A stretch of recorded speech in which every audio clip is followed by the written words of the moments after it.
Here's the question. How do we move from startup to growth in as fast as time possible, minimize the risk, and develop our own industries? The mindset has to change. Perhaps the deepest thing about this is this. It's not complex. Entrepreneurs need 6 things to succeed. Just 6. Just 6. You need an infrastructure. And what's the challenge we have in our continent? If I manufacture something in Joburg, South Africa, how do I get it to Makoko in Nigeria? How do I get it to Luanda in Angola? It still persists in our own continent that I can't put it on a single rail track and move it to that part of the world. So we need an infrastructure that opens up our markets. We need capital, money, funding. And dear governments, here's the point. The money doesn't have to be cheap, but it does have to be patient. It's not okay anymore that when entrepreneurs fail in our continent, we bank them, and after that, we then put them on these things called blacklists and they can't access credit anymore. Because what you've done is you've taken somebody who's failed and learned from failing, and you've now made him that he can't operate economically for the next 5 years. So they need assets, they need access to markets, strong administration, and then people. And here's the thing about the people challenge. What is the first thing top talent does in Africa? It leaves. Think about it.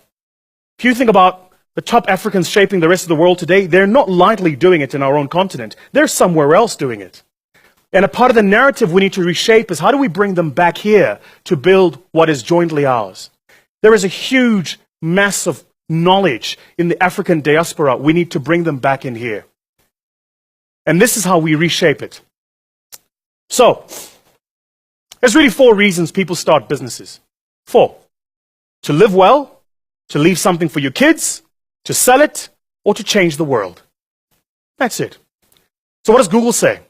Google says we exist to do no harm. Apple says because the people who are brave enough to think they can change the world are the ones who do. So they live on a philosophy space where it really is about changing the world, and the reward is much, much higher. Here, we live lifestyles. We get access to public sector opportunities. We call them tenders. And here's the thing about a tender. Once you get it, people must know. So the first paycheck goes to getting you that Ferrari. And of course, because we don't have Ferrari dealerships, what do? We import them in. And not only that, I must then be seen to live in a certain suburb. So what we do is we encumber our ability and opportunity purely by wanting to live a fancy lifestyle. The Asian people are different, specifically Indians. You see a lot of this in my country. They build legacy businesses. The great-grandfather gets a corner shop and he opens up a dry cleaner. His son, the father, opens up a fast food joint. His son, you, opens up a hardware store. And your son will then open up something else. But here's the thing, generation on generation on generation, they don't close these shops down. They keep them running in the family as legacy businesses.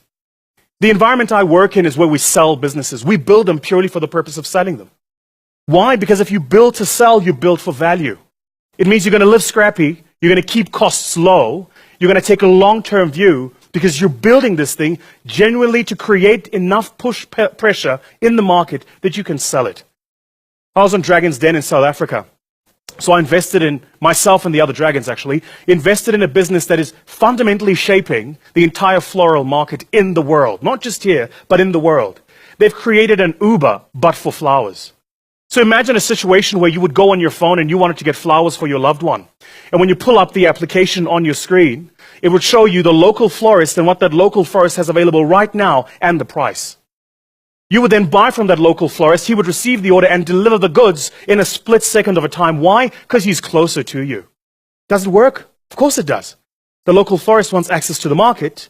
You want to get the goods to the customer. And here's a business that's reshaping it. Why do we do it? Because we know it'll disrupt not only here, but globally, and a huge opportunity to sell. So the question really for us is, why are we building our businesses? I would argue that we don't build them for the right reasons. If this is true, and I would argue that it is, how do we fix it? We need to do 4 things. 1, we need to change the conversation. The conversation needs to be, how do you build a business with a philosophy in mind? It's got to be greater than you. It's got to be about changing the very way our very own continent works. It's got to be about bettering other people's lives and making sure that in the innovations that we bring to market, we have something that nobody else has in the rest of the world, and they can only get it here. It must be based on a philosophy. Anything else is too weak. Second, we need a strong system of mentorship. Let me take a moment to pause here. So here's the thing about the mentorship thing, right? In my family and in South Africa specifically, we come from a deep past of subjugation of the majority of the population, black people, my people. And because of that, black people were never allowed to own businesses. So in my family, and I imagine it's the case for most of us in the room, when I started my business, everybody thought I was crazy. Because you were raised in a system where you grew up, went to school, got good grades, went to varsity, got good grades, got a job, and got married. And when you want to disrupt the system, society doesn't understand it. What it then meant was when I did start my business, I had nobody to whom I could go and seek mentorship.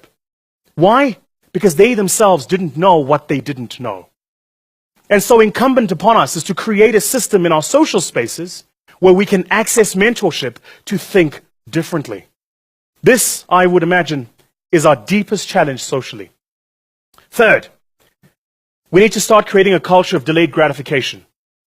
Fast money moves fast in, but it's also really fast out. And here's the other problem with fast money and this culture of delayed gratification. Let's be honest here, and this is not political. We also live in a continent where, in truth, we have two economies. The connected economy and everything else. Everything else is where most of us here live. The connected economy is where the uber elite and the politically connected live.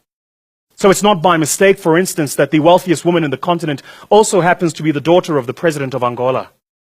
I'm not by any means trying to put any disparages on her qualifications or her abilities, but I would argue differently. Would she have the same opportunities if she were not the daughter of the president?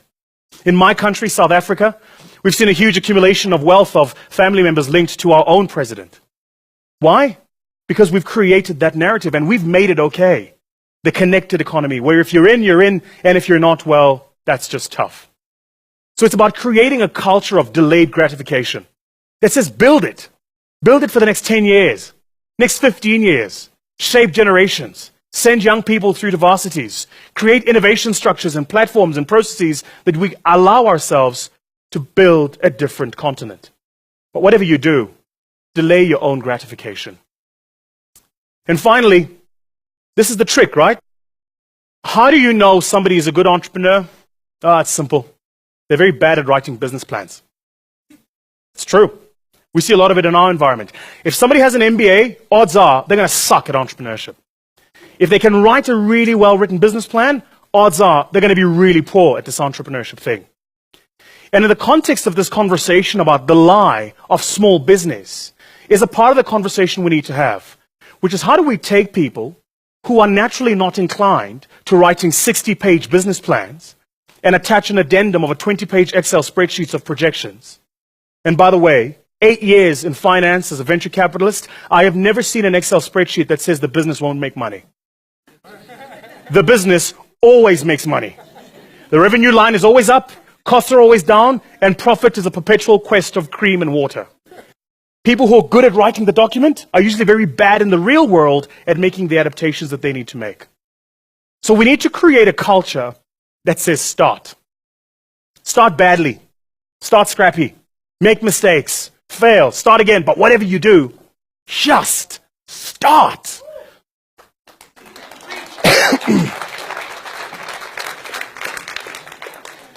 Before I close, let me tell you a personal story.